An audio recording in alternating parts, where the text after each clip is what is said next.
پوچھتے رہتے ہیں اکثر کہ امام زمانہ کی زیارت کیسے ممکن ہے، میں کیسے سمجھاؤں؟ یہ سفر اگر طے کر لیں تو امام اول کی زیارت بھی ممکن ہے، امام آخر کی زیارت بھی ممکن ہے۔ امام امیر المومنین علی ابن ابی طالب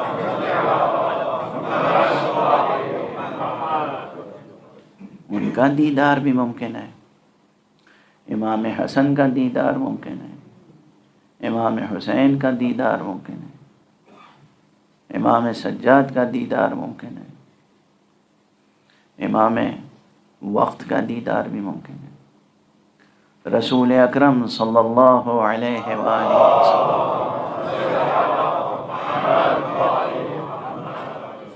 ان کا بھی دیدار ممکن ہے،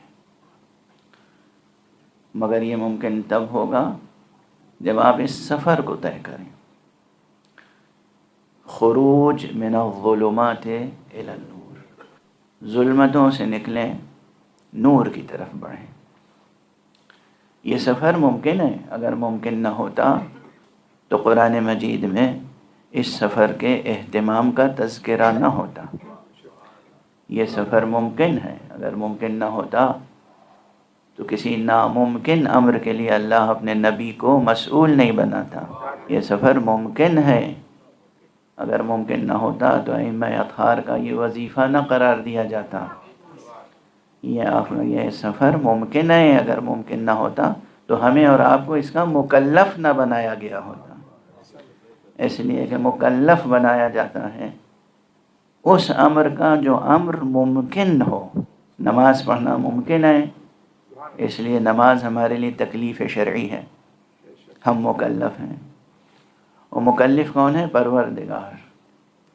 اس نے وہ علیم ہے، حکیم ہے، اور صرف علیم و حکیم ہی نہیں ہے، رؤوف ہے علی العباد، مہربان ہے اپنے بندوں پر۔ جو ایک مہربان رب، ایک مہربان پرورش کرنے والا کوئی مشکل کام نہیں سپرد کرتا اس کے جس کی پرورش کر رہا ہو، بلکہ پرورش کرنے کا اسلوب یہ ہوتا ہے کہ جو مشکل کام ہوتا ہے اسے بھی آدھے سے زیادہ خود انجام دے دیتا ہے، اس کے بعد آخر میں کہتا ہے اچھا اب یہ تم کر لو۔ تربیت کے یہ طریقے ہوتے ہیں۔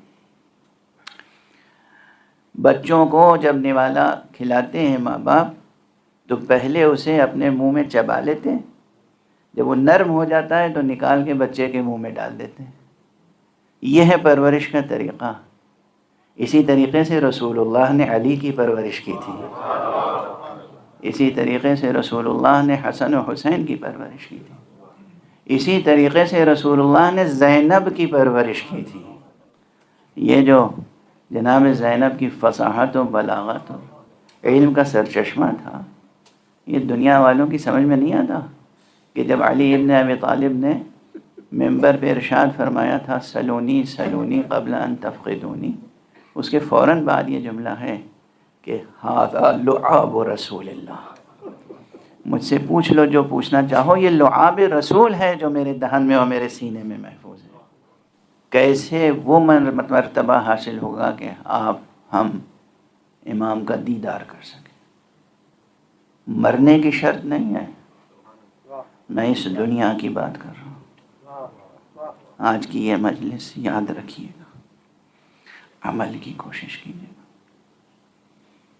یہ کیسے ممکن ہے کہ اس دنیا میں رہتے ہوئے آپ زیارت معصوم کر سکیں؟ لفظوں سے زیارت نہیں، ان آنکھوں سے۔ چشم قلب بھی واہ ہو اور یہ چشم سر بھی واہ ہو، ان آنکھوں سے معصوم کی زیارت کیسے ممکن ہے؟ دیدار، ملاقات۔ وہ نصاب یہی ہے، خروج من الظلمات الی النور، ظلمتوں سے نکل کے نور کی طرف۔ کیسے نکلے ظلمتوں سے؟ ظلمتوں میں کیا کیا ہے؟ پہلا قدم یہ ہے کہ آپ خود اپنے آپ کو اور اپنی ضرورتوں کو تھوڑی دیر کے لیے بھلا سکتے ہیں،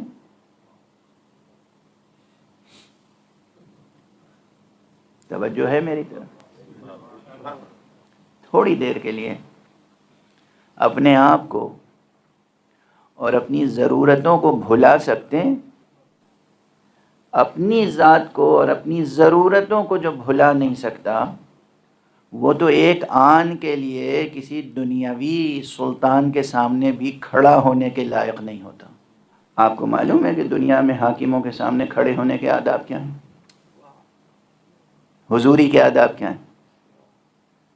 پرانی کہانیوں قصوں میں تو سنتے ہی ہوں گے، پڑھتے ہوں گے. آج بھی یہی ہے. پہلے ایک بڑا سا تخت ہوا کرتا تھا، اس پہ ایک بادشاہ بیٹھتا تھا. اب اس تخت کے ٹکڑے کر دیے گئے، ہر ٹکڑے سے کرسیاں بنا لی گئیں، ہر کرسی پہ ایک بادشاہ بیٹھا ہوتا ہے. ان کے سامنے کھڑے ہونے کے کیا آداب ہیں؟ بس ان کا خیال رہے ان کے سامنے جب کھڑے ہوں تو آپ اپنے کو بھول جائیں. پریکٹیکلی یہی ٹھیک ہے نا؟ اگر دنیاوی آداب یہ ہیں تو سوچئے کہ اللہ سبحانہ و تعالیٰ کے سامنے کھڑے ہونے کے آداب کیا ہونے چاہیے. رسول اللہ صلی اللہ علیہ وآلہ وسلم کے سامنے کھڑے ہونے کے آداب کیا ہونے چاہیے. اگر آقا حسین سامنے ہوں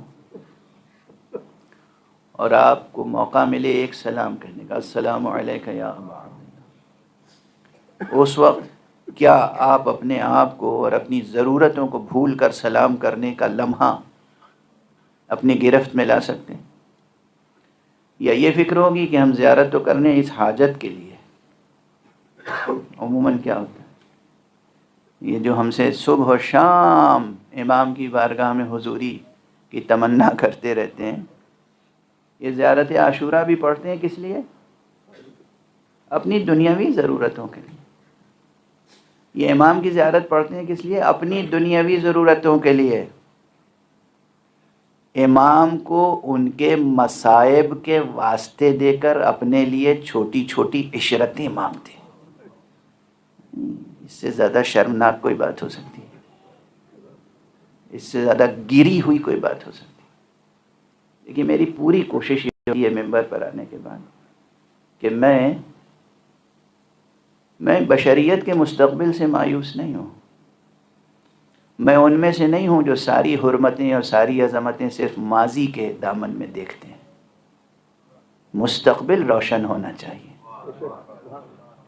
ماضی روشن ہے، تابناک ہے، مگر ماضی کا تذکرہ لازم اس لیے قرار دیا گیا تاکہ ہمارا مستقبل روشن ہو سکے.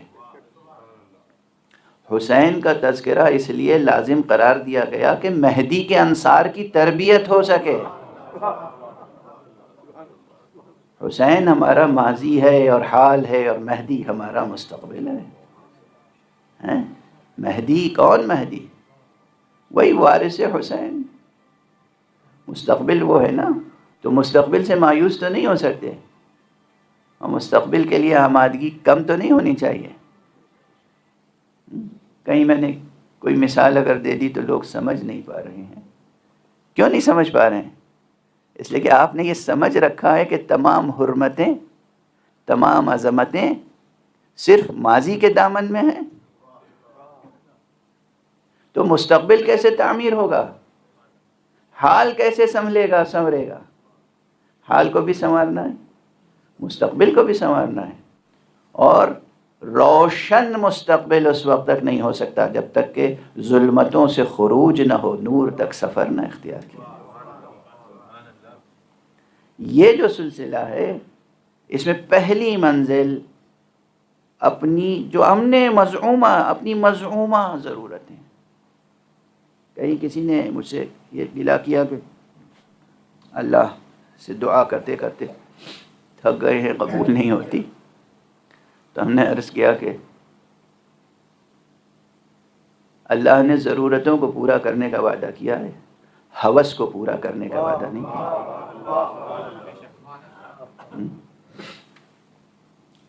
تو اگر وہ منزل آ جائے کہ آپ اپنی ضرورتوں کو نظر انداز کر سکیں بے غرض.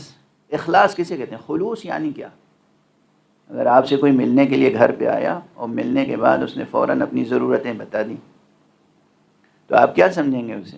مخلص دوست ہے. لیکن اگر وہ آیا اور اس نے کہا کہ ایک عرصہ ہو گیا تھا بھائی آپ کو دیکھا نہیں میں نے، آج دل چاہا کہ آپ کو دیکھ لوں، اور آپ لاکھ اس سے پوچھیں بھائی کوئی اور کام میرے لائق ہو تو بتاؤ، اور وہ یہی کہتا رہے کہ نہیں بھائی کوئی کام تھوڑی ہے، میں کسی غرض سے تو تھوڑی آیا تھا، بس ایک عرصہ ہو گیا تھا آپ کو نہیں دیکھا تھا، آج دیکھنے کے لیے آ گیا. آپ بتائیے اس کی کتنی قدر و قیمت آپ کے دل میں ہوگی. اور پھر آپ کے دل میں یہ جذبہ ہوگا کہ اس کی اگر کوئی ضرورت ہے تو بغیر کہے پوری کر دی جائے. یہ آپ اپنی نفسیات، اگر ظاہر ہے یہ نفسیات ان لوگوں کے یہاں ہوتی ہے جو اہل شرف ہوتے ہیں، اہل کرم ہوتے ہیں، جو حسیب و نصیب ہوتے ہیں، خاندانی لوگ ہوتے ہیں، وزادار لوگ ہوتے ہیں، وہ سمجھتے ہیں نا یہ قدریں، یہ ویلیوز، یہ مورلز. تو اگر ہم آپس میں ملاقات کی ان قدروں سے واقف ہیں اور ہیں کہ ہم غرض مند و بے غرض میں تمیز کرتے ہیں، تو پھر سوچئے کہ اللہ سبحانہ و تعالیٰ کی بارگاہ میں، معصومین کی بارگاہ میں کھڑے ہونے کے لیے ایک السلام علیک یا ابا عبداللہ کہنے کے لیے کیا ہم وہ لمحہ اپنی زندگی میں پیدا کر سکتے ہیں حقیقتاً کہ خود اپنی ذات کو اور اپنی ضرورتوں کو بھلا دیں، بے غرض کہیں السلام علیک یا ابا عبداللہ، اور پھر اس مشق کو جاری رکھیں. یعنی عموماً دیکھیں نا، اب یہ یقیناً میری باتیں بہت سے حضرات کی سمجھ میں نہیں آتی، مگر میں عاجزی سے کہہ رہا ہوں، میں کیا کروں. ہمیشہ آپ یہ سنتے ہوں گے اپنی حاجتوں کے لیے زیارت عاشورہ پڑھو، اپنی زیارتوں کے لیے زیارت عاشورہ پڑھو، اپنی حاجتوں کے لیے زیارت عاشورہ پڑھو. میں کہہ رہا ہوں بلا حاجت زیارت عاشورہ پڑھو. بدل گیا نا بیان. اپنے آپ کو بھلا کے زیارت عاشورہ پڑھو. یہ ہے نقطہ آغاز. جب یہ نقطہ آغاز ہوگا تو پھر پروردگار کی طرف سے پوری کائنات مدد کرے گی اور توفیق الہی حاصل ہوگی کہ آپ کی شخصیت اتنی بلند ہو جائے، چشم قلب واہ ہو جائے، نگاہ سر، چشم سر ایسی دھل کے اشکوں سے پاک ہو جائے کہ آپ دیدار نور حسین ابن علی کر سکیں. یہ ممکن ہے، یہ ناممکن نہیں ہے. یہ بار بار جو قرآن مجید میں کہا گیا کہ لِيُخْرِجَكُم مِّنَ الظُّلُمَاتِ إِلَى النُّورِ يُخْرِجُكُم مِّنَ الظُّلُمَاتِ إِلَى النُّورِ. یہ ایک حقیقت ہے. تو بس اگر آج کی اتنی گفتگو یاد رہ گئی